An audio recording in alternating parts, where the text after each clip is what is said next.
Tu peux parler d'ailleurs des produits de la ruche? Il y en a 5 ou 6. Oui, alors, on a le miel qu'on connaît bien, Voilà. le miel issu du nectar. Alors, pour sortir un cadre, hop, je décolle légèrement les têtes, je les mets à demi sur l'autre épaulement, voilà. Et là, je peux sortir. Donc, on saisit le cadre par les têtes de cadre. Moi, je mets un doigt sous chaque épaulement. Je le lève en laissant de l'espace pour que les abeilles ne soient pas froissées. Voilà. Avec les mains, normal. Merde. Ah, ça y est, sort, ça y est. Alors, on ouvre bien. Je vous montre le truc. Vous mettez votre main, voyez, et je vais taper. Bon bah nouvelle vidéo avec Ludovic Cochard pour une formation apiculture. Et donc aujourd'hui on a passé la journée ici à Clé, c'est ça? Pour On est à Clé, ouais. une première journée de session. Non, c'était la deuxième? C'est la première. C'était la première, hein. Ok. C'est la première. Ça devrait être la deuxième, mais il a fait moche. Ah oui, c'est pour ça, ouais. Il a fait très moche. Donc on s'est rencontrés à Green Startup il y a 2 semaines. Ouais. Et toi, tu as présenté un projet BeHappy. BeHappy, c'est un projet qui en fait porte sur la valorisation du cheptel d'abeilles solitaires qui est un peu partout mais qui est complètement méconnu, et c'est une valorisation pour ses qualités pollinisatrices en arboriculture. Donc on travaille sur l'existant, on valorise l'existant surtout. Ouais. Et donc c'est une application que tu veux développer en plus de l'activité Apipole. C'est ça. Alors Apipole, c'est beaucoup d'activités en fait. Apipole, c'est du... Ouais, Apipole, ça signifie apiculture et pollinisation. Ça pourrait signifier apidé et pollinisation aussi. Et c'est une société qui fait du... Donc c'est ma société que j'ai créée en 2023, début 2023, qui fait de la formation, du consulting en apiculture et pollinisation des cultures spécialisées. C'est-à-dire que je travaille sur des productions semencières et fruitières, en France, à l'étranger aussi. Et ici, aujourd'hui, là, on est dans le cadre de la formation en apiculture à destination des particuliers, pardon. Je bosse pour les pros aussi. Et là, on est sur une formation apiculture de loisirs. Ouais, voilà, moi je fais un peu plus de 25 ans d'apiculture. À travers le monde, hein? À travers le monde, ouais. Tu as commencé en Hollande, c'est ça? Alors non, j'ai commencé en France. Oui, pardon. Ensuite, j'ai bossé pour une société hollandaise de production de semences potagères, ce qui m'a amené à voyager un peu partout dans le monde, en Europe, aux USA, hémisphère sud, Asie, enfin voilà, un peu partout. Ouais, tu as été en Corée du Sud. Corée du Sud, Australie, Nouvelle-Zélande, enfin voilà. Donc le corps de ruche. Alors le corps de ruche, c'est du dadan classique, normal.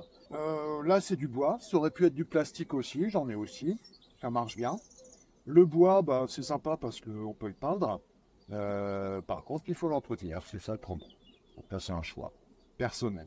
On a ensuite, alors moi dans chaque ruche, c'est ça, c'est le nourrisseur couvre-cadre qui est là à longueur de temps. Alors, moi sous le toit, j'ai toujours la grille à reine. En fait, chaque ruche a sa grille à reine. Il n'y a pas d'échange. Et j'ai toujours le couvre-cadre isolant, réfléchissant en fait, que je vais mettre en hiver sous le couvre-cadre nourrisseur.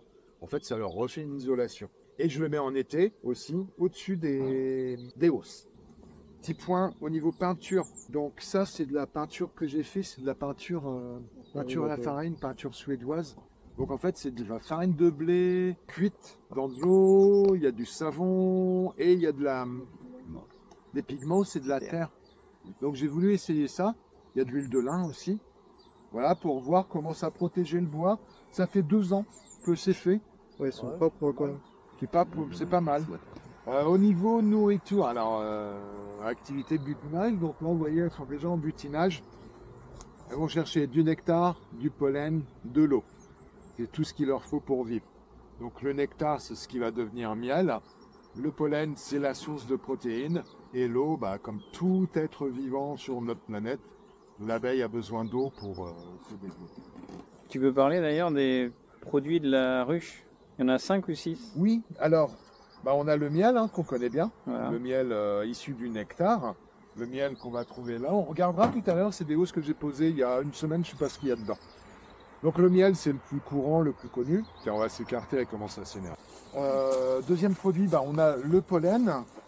Le pollen qu'elles vont aller chercher sur les fleurs aussi, source de protéines. Mais c'est pas elles qui le produisent, là, le pollen, elle le ramène. Elles le ramènent. C'est pas un produit, enfin pour moi c'est pas vraiment... Ouais. Le truc qu'elles vont produire, ça va être la gelée royale. C'est la gelée royale, voilà. La gelée royale, alors ça ce sont les jeunes abeilles, les nourrices qui en produisent.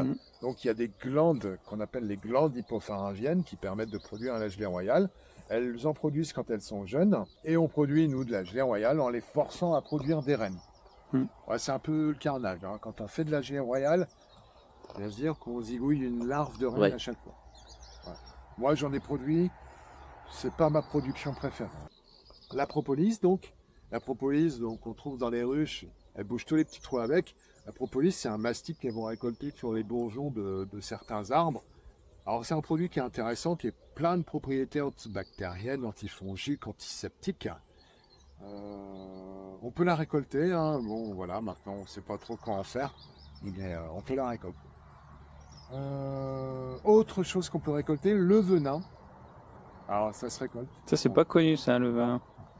En France, on le fait pas trop. Hein. En fait, ça consiste à placer à l'entrée de la ruche des plaques qui vous sont électrifiées. Et quand l'abeille se pose sur la plaque, elle reçoit une petite décharge électrique, ce qui fait qu'elle essaye de piquer. Et on récolte le venin ensuite, comme ça. Logiquement, une abeille, quand elle pique, au moins elle meurt. Ouais, mais là, elle meurt pas parce que le dard reste pas planté. Il reste pas planté. Non. Par contre, ça les rend cons comme des balais. Quoi. Ah oui, si vous faire des... Alors, le venin, après, on le vend à l'industrie pharmaceutique. Ouais. C'est plusieurs dizaines de milliers d'euros le kilo. Ça m'étonne pas. Mais pour en avoir un kilo, il faut y aller loin. Oui, comme c'est une petite quantité. Ouais, parce qu'en fait, le venin, on le déshydrate et il est vendu sous forme de paillettes. Quoi. Donc, ouais. Bon. La faisabilité technique était ardue, on va dire. Et la cire, Alors la cire, j'ai oublié la cire. La cire, j'ai oublié alors que c'est quasiment le produit de la ruche le plus précieux. La cire que les abeilles produisent naturellement pour bâtir les cadres et tout ça. La cire, c'est un matériau super intéressant parce qu'on peut la récupérer, la recycler et tout et tout. À la limite, c'est un matériau recyclable presque à l'infini. Le problème, je vais dire, c'est qu'elle capte tous les polluants et qu'il y a un moment où la cire est trop chargée en plein de choses. Alors, il y a plein de raisons. C'est une fois, j'étais en Nouvelle-Zélande et on parlait des cadres. Bon, là-bas, en Nouvelle-Zélande, j'allais sur une exploitation que je connaissais bien, on va dire, des partenaires, quoi. Où là-bas, il y a 6500 colonies. Et en Nouvelle-Zélande, ils sont très rationalisation. Et du coup, ils ont dit, nous, les cadres en bois, ça nous emmerde et tout. Voilà. Ils sont partis sur du cadre tout plastique. Là, j'ai regardé leur cadre et tout un jour, puis il y avait juste une petite encoche là dans chaque angle pour faire du mal. Et là, je me suis dit, il y a encore un problème, c'est que là, vous savez, il y a plus comme c'est du plastique, c'est vraiment tout rigide. Hein. Ils peuvent pas trop faire du mal. Et nous, en même temps, en France, on avait une problématique qui était qu'on avait des problèmes de fécondation de nos reines. Parce que on s'est demandé pourquoi, et en fait, on s'est rendu compte que nos mâles étaient pas tous très fertiles. Donc ça, c'est vérifié. On a des problèmes de fertilité de mâles, et voilà, c'est comme ça. C'est pareil, c'est l'environnement. Donc moi, j'ai commencé à me dire, puisqu'on a des problèmes de fertilité de mâles, il nous faut plus de mâles, et des mâles bien nourris. Et donc, quand je regardais le cadre néo-zélandais, je me disais, purée, il n'y a quand même pas beaucoup de place pour qu'elle fasse du mâle. Donc là, je commençais à réfléchir. En même temps, c'est l'époque où j'avais fait l'étude là sur les cires. Donc là, je me dis, on a des cires dégueulasses, on a besoin de beaucoup de mâles. Et c'est là qu'est venue l'idée de limiter la cire. L'idée, c'est de permettre aux abeilles de faire ce qu'elles veulent. C'est d'arrêter d'être bêtement dirigistes. Là, on n'a que de la cellule d'ouvrière. Pareil, si on met une feuille complète, on n'a pas de cellule de mâle. Les abeilles vont remachommer le bazar pour faire de la cellule de mâle. Donc là, je me suis dit, bah allez, on coupe, comme ça, le dessous, elles font ce qu'elles veulent. On va voir ce qui va se passer. Donc ça, c'était la première idée. Mais il y a des conséquences. On met moitié moins de cire, donc on met moitié moins de pesticides qui sont dedans. Autre conséquence financière, on a mis ça en place. Bon, ça fait quelques années, ça fait bien une dizaine d'années. Première fois qu'on a fait ça. Ah, les coquines, bah, bâtissent en mâle de soie. Ah bah là, du mâle, on en a eu. Et on en a. Et du coup, on a laissé faire. Donc, il y a des gens qui auraient pu dire, oh là, bah non, moi j'arrête, elles font que du mâle. Après, un bon défi, non? Et ben en fait, c'est assez rigolo parce qu'elles vont vraiment faire ce qu'elles veulent, ce dont elles ont besoin. Donc, quand elles ont besoin de mâle, comme là, actuellement, au printemps, pour la fécondation des petites reines, elles font du mâle. Et après, elles vont remâchonner la cire et elles refont de l'ouvrière derrière. Donc, c'est vraiment leur laisser la possibilité de faire ce qu'elles ont envie de faire. Et il faut combien de mâles pourquoi ils font autant de mâles pour une seule reine ou...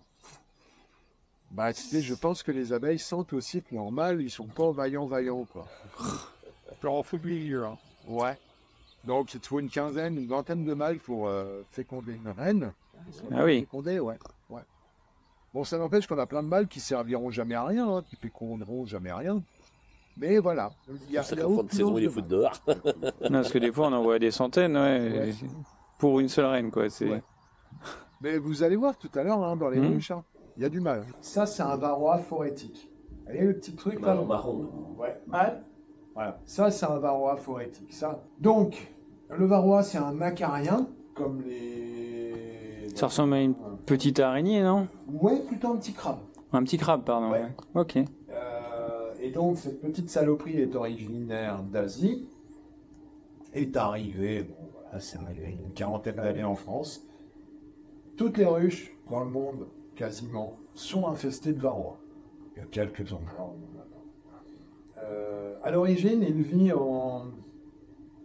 sur une autre abeille, et cette abeille a réussi à évoluer avec. Donc, il n'est pas trop gênant. Ça va.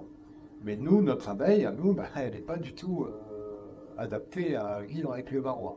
Alors, il va percer la cuticule, donc l'enveloppe externe de l'abeille, pour s'implanter. Mais en perçant ce trou, il va permettre à des virus de passer. Parce que le varroa par lui-même, on va dire, il ne va pas forcément tuer l'abeille, même si c'est un parasite, c'est jamais très bon.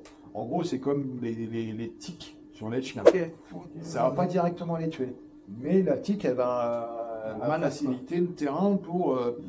Alors lui, il va amener des virus qu'on connaît, comme le virus des ailes déformées. Bah tiens, justement. Vous les voyez, les abeilles en août avec des moignons d'ailes? Bah c'est ça. Donc, ouais. On a un autre virus qu'on va peut-être voir aujourd'hui, bah voilà, qui ressemble à ça. C'est le CBPV. C'est le virus de la paralysie chronique, qu'on appelle maladie noire, aussi. Donc, on a des abeilles qui n'ont plus de poils. Donc, il peut apparaître aussi par manque de pollen, mais le varroa est une source d'entrée.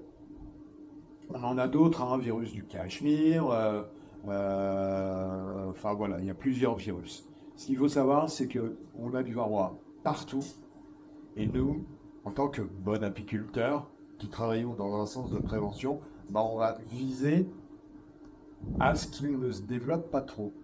Ici, on a deux types de danse. On a ce qu'on appelle la danse en rond, la danse des ouvriers. Donc là, voilà, c'est ce que je vous disais tout à l'heure. On a une abeille qui est, on va l'appeler Dora, c'est l'exploratrice. Elle revient à la ruche, elle a trouvé quelque chose. Elle va danser en rond pour informer ses sœurs de la disponibilité. Et en même temps, elle va émettre des phéromones. Genre, je suis content de trouver quelque chose, j'émets des phéromones. Donc, cette danse simple, qui est en rond, elle va décrire une ressource qui va être proche, très proche, quelques dizaines de mètres, pas plus de, allez, quelques centaines. Mais ça va vraiment être très proche. Par contre, si c'est en 8, c'est que la distance est plus importante. Après, on a aussi des indications plus complexes qui vont donner la direction. Et la direction, elle est donnée en fonction du soleil. Voilà. Donc, si on a une ressource, par exemple celle-ci, en fait, on va prendre en compte l'angle, et c'est l'abeille qui elle-même, sans compas, sans rien, va mesurer ça, et qui va donner l'orientation par rapport au soleil. Donc l'orientation, elle est donnée par rapport à un axe perpendiculaire, et c'est l'axe de la danse, voilà, qui va en fait donner l'angle par rapport au soleil. C'est des bestioles qui vont à une vitesse, qui vont à un vol, une beauté, c'est impressionnant. En plus, ça fait des espèces de... Bah, vous avez la petite reine qui elle-même est très très vive en l'air, hein. Elle n'est pas encore fécondée, elle n'est pas lourde, elle est en pleine vigueur, elle-même va très très vite. Et vous avez 20-30 petits mâles qui sont derrière, qui suivent. C'est beau. Et une fois, j'étais dans un rucher. Alors normalement, ça se passe un petit peu en hauteur. Bah là, je sais pas, il y avait une pression atmosphérique, je sais pas, c'était à 1,50 m, 2 mètres du sol. Et ben on s'est couché au sol pour ne pas se prendre dans la tronche les petits mâles et les reines qui volaient. Mais en plus, bon, c'était un spot de fécondation, on avait peut-être 200 reines qui sortaient le même jour. Hein. Après, c'était dormi, partout. Et voilà, ok. Donc moi, j'utilise ce genre de gants qui fait un rucher. Et après, poubelle. Quand je suis sur de la grosse opération rucher, moi, ce que j'aime bien, c'est ça. C'est la ceinture porte-outils hein, de base. Hein. Mais voilà, moi je mets mes cages à rennes dedans, j'ai mes marqueurs ici, j'ai tout mon petit matos. Voilà, donc ça c'est vraiment, bah moi je trouve ça confortable quoi. Il est allumé.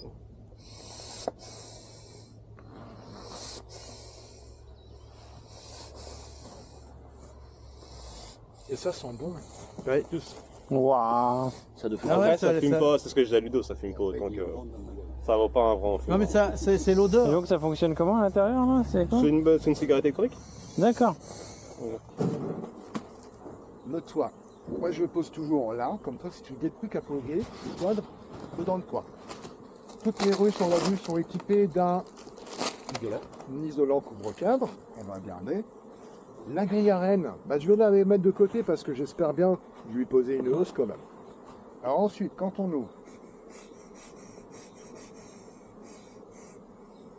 un petit coup de fumée par-dessus, c'est pour dire bonjour, mais toujours plus poli. Et après, délicatement, un petit coup, on soulève. Et première chose, on inspecte bien le couvre-cadre. On vérifie que maman, elle n'est pas là. Bon, bah là, elle n'est pas là. En fait, la ruche, voilà, elle exprime des choses. Donc là, ce qu'on peut voir, c'est qu'on l'a... Bon, à part les quêtes mentales, hop, c'est fait. Déjà, l'enfumage, c'est à la perpendiculaire du cadre. Pas de ce sens-là. À la perpendiculaire, parce que comme ça, on amène les abeilles à baisser un petit peu. Mais si on fume trop dans ce sens, les abeilles elles vont plonger vers le bas. Donc en fait, on ne va pas avoir une bonne couverture de cadre. Nous, ce qu'on veut voir, c'est les abeilles sur le cadre. Deuxième chose, alors là, on peut voir qu'on a du miel déjà un petit peu partout. Donc ça, c'est plutôt bon signe. La colonie va bien. On écoute, le bourdonnement, il est régulier. Il n'y a pas de stress. Donc là, on est sur une colonie qui a une reine. Alors, pour sortir un cadre, hop, je décolle légèrement les têtes, je les mets à demi sur l'autre épaulement, voilà. Et là, je peux sortir. Donc, on saisit le cadre par les têtes de cadre. Moi, je mets un doigt sous chaque épaulement. Je le lève en laissant de l'espace pour que les abeilles ne soient pas froissées. Donc ensuite, on fait une miel. Voilà, on fait une inspection. On a du miel. C'est en train de bâtir dans le bas. Vous voyez, c'est en train de bâtir en mâle, ce que je vous disais tout à l'heure. Hein. Oui, sur des chats bien. Ouais. Mais c'est pas gênant. Donc ensuite, pour le faire tourner, hop là, on tourne, on regarde de l'autre côté, on renverse. Là, voilà, tout va bien, c'est en train de bâtir. Maman, elle n'est pas dedans. Là, du coup, tu as récupéré un vieux cadre où tu avais enlevé toute la cire dessus. C'est un cadre que j'ai refondu, tu vois. Refondu, renettoyé. Et donc, on fait la même chose. On décale, on lève. Le but, c'est qu'il n'y ait pas d'abeilles froissées. Donc là, voilà, on commence à avoir du couvain. On a du mal. Voilà, on a du mal et on a du couvain qui est en train de se fermer là. On regarde l'état des larves et tout. Et là, on a de la larve qui a le froid. Oh bon? Ouais.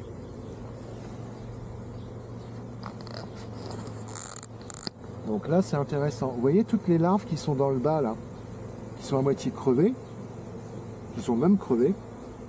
Et bien ça, ce sont des larves qui ont pris un coup de froid. Bien. Ouais, pas bon. Ouais, chez les matins froids. Ouais, tu le reconnais parce qu'elles sont pas fermées. Ouais. Ouais, et puis même les larves, elles sont mortes. Hein. Et du coup, elles vont les enlever elles-mêmes ou... Ouais. Donc, et elles auraient pris un coup de froid par le temps ou c'est parce que tu les as transportées puis Bah, c'est un mauvais possible. courant d'air Puis j'ai pas de grille, j'ai pas mon plancher. Pas Là. le plancher, là. Ouais. Ah, ça ne s'est pas tranché, t'as eu un coup de froid par le maman, elle est là. Voilà, Elle est maman, où elle est là. Elle est marquée en plus, c'est facile. Ah oui, d'accord. Alors, on l'a, D'accord. on l'encage. Vous voyez l'intérêt des petits doigts? Tu peux la prendre comme ça. Elle pique pas la reine. Non, non, mais tu l'abîmes. Tu l'abîmes pas. On glisse par les ailes. Ah, tu prends par les ailes, ouais, d'accord. Puis la reine, ça pique quand même.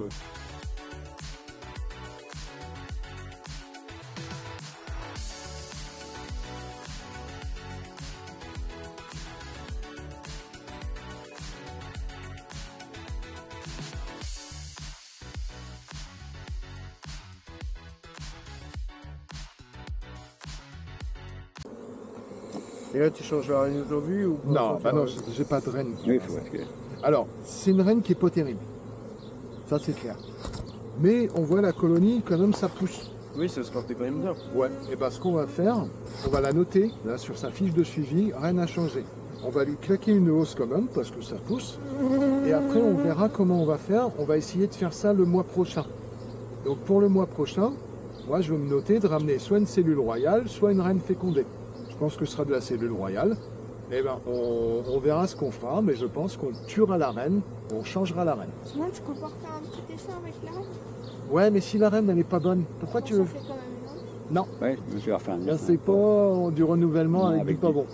Oui, bah oui. Non, non, tu fais du Oui, renouvellement avec... ça fait pitié de la tuer. C'est ça que je veux dire. Ouais, mais pense abeille. Pense pas à toi. Mais là, tu penses, tu voudrais avoir une ruche de plus. Que... Voilà. Mais là, moi, je veux pas. Là, je veux... Tu vas avoir une bonne ruche. Une bonne ruche. Donc là, on relibère. Deux couvains malades. On remet des cadres de cire à la place. Et ça, c'est tant que la colonie est belle. Si elle est pas belle, on la crame.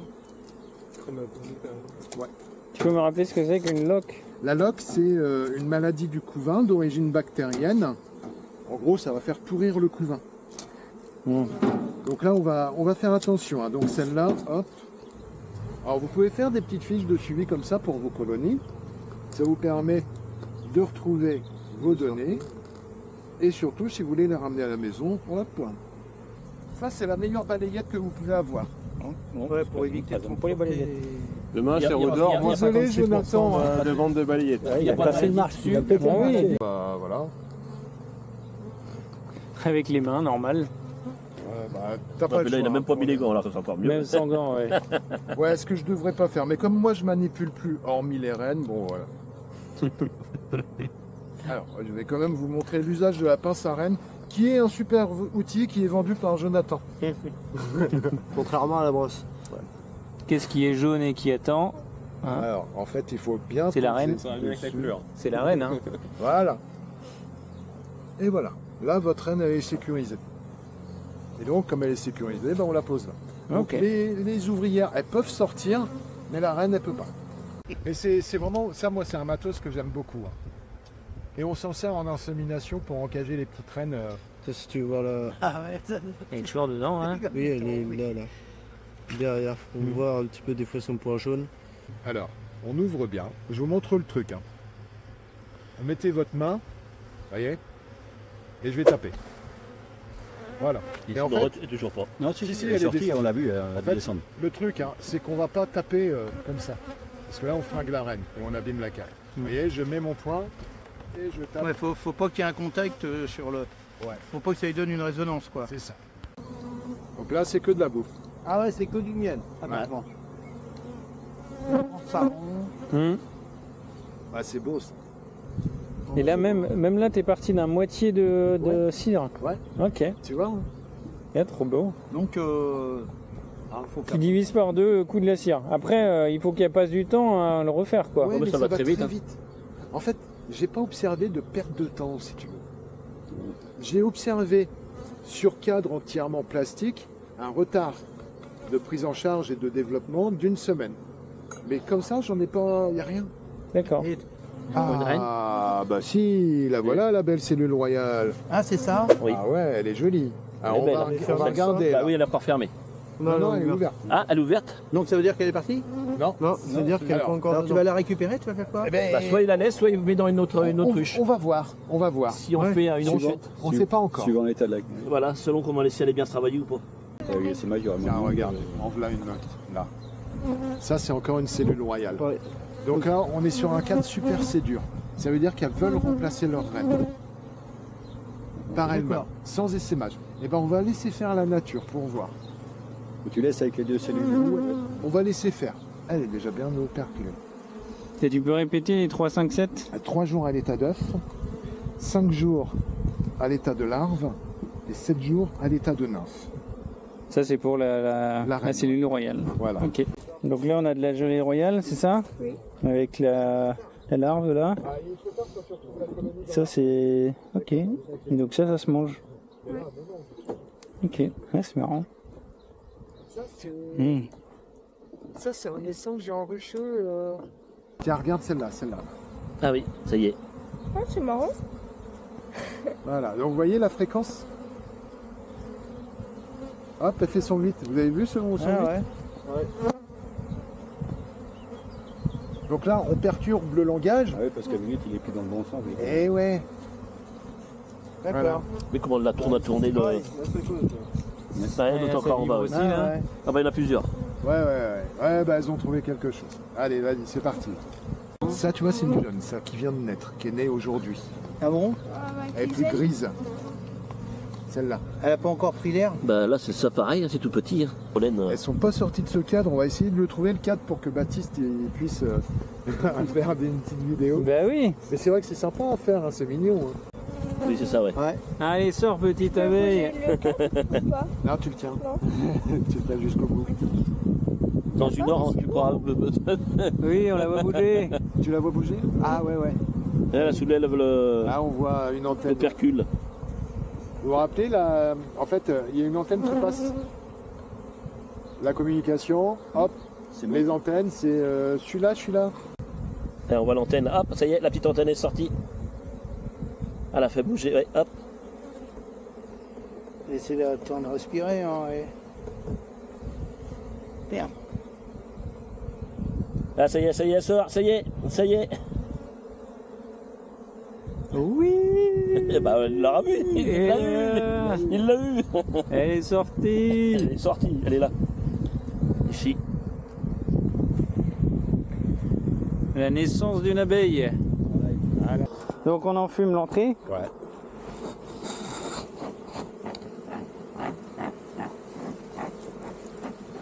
Hop. Ensuite on ouvre. Je regarde juste si c'est bien. Ouais, bah, Il y a qui sont déjà arrivés. ouais, c'est bon, il est 17h, c'est bon. Oh non, pas. Ah, je les ai là. Elle est là, Ouais, elle est là. Je la vois, attends. Bouge plus, attends, faut plus que tu bouges. Vas-y. Amène le cadre vers moi. Elle va passer de l'autre côté je pense. Ouais, elle est là. Elle va Tu le passer. retournes maintenant, face à moi. Face à moi. Alors là elle est là, elle est là. Ah putain, ouais, c'est une chieuse ça. Tu le doigt sur le trou et là, je te passe tout ça. Elle est là, elle est là.